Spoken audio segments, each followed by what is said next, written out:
Good morning, children. Hope you all are fine. You must be studying well. Today, we are going to do chapter 4, that is Joint Stock Company. The growth of the joint stock company constitutes an important advancement in the modern emerging commercial structure. The joint stock company has come into existence to overcome the limitation of sole proprietorship form of business and partnership form of business.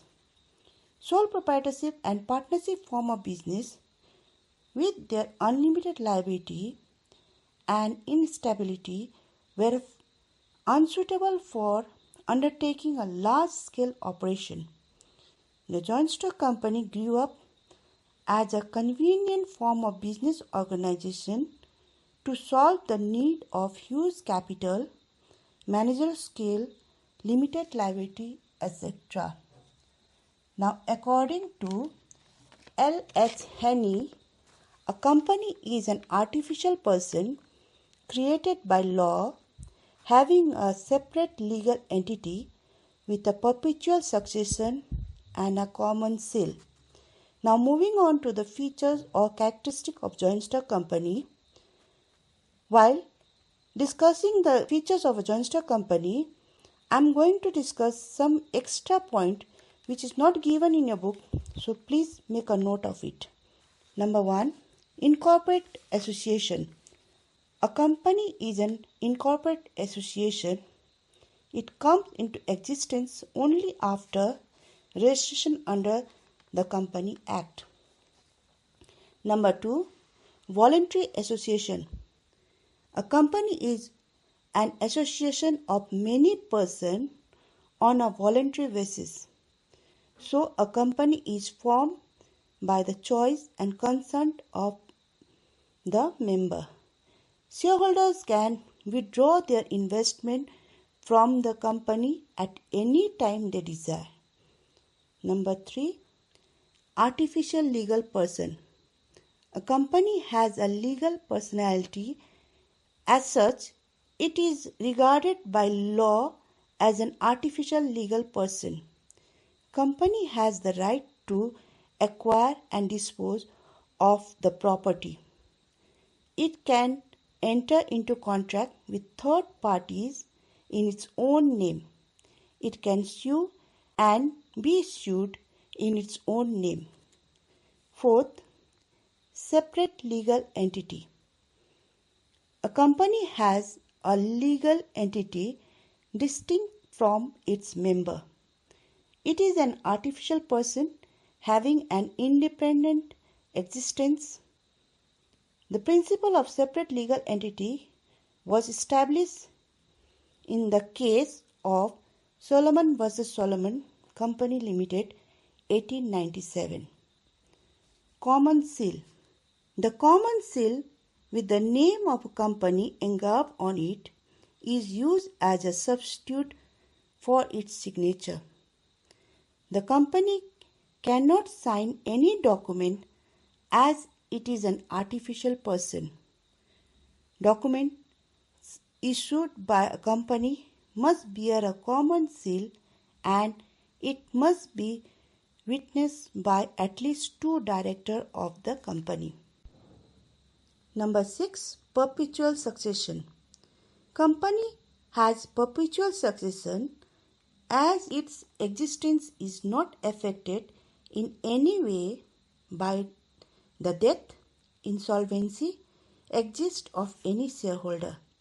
A company comes to an end only when it is liquidated according to the provision of Company Act. Number 7. Transferability of share. The shareholders of public company are at full liberty to dispose of their shares to any person of their choice. Transferability of shares enables a shareholder to increase or decrease his investment in company at any time. It ensures the safety of investment in the share of the company. Number 8. Limited liability. The liability of the member of a limited company is restricted to the face value of the share purchased by them. The personal property of the member of a company cannot be attached to satisfy the claim of creditor of a company. Number 9. Separation of ownership from management. Company is not managed by all the members because the number of the members may be large.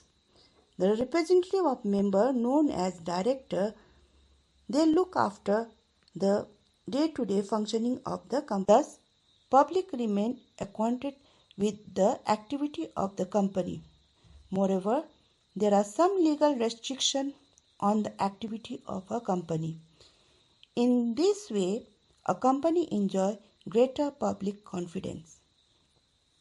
Last one, scope for expansion. A company is better placed as regard the facilities of the growth, development and expansion of its business. It can expand its management capacity and financial resources easily. It has great potential for growth and expansion. That's all for today. Distinction between company and partnership we'll do in next class. Take care, study well. Thank you. The day-to-day functioning of the company. A company acts through its director. Thus, directors are the hands and brains of the company. Members of the company have no direct control over the day-to-day activity of the company. Number 10. Statutory regulation and government control. Company is governed by the Company Act and it has to follow various provisions of the aforesaid Act. Moreover, accounts of the company must be audited by a chartered accountant. In addition to this, a company has to submit number of returns to the government. In this way, a company has to comply with numerous statutory requirements. Rigidity of objects. The type of business in which the company would participate must be mentioned in the object clause of its memorandum of association. The company cannot take up any new business without changing the object clause. A company cannot work beyond the memorandum and article of association. Number 12. Strict legal formalities to commence business. A company is to follow some strict formalities to commence its business.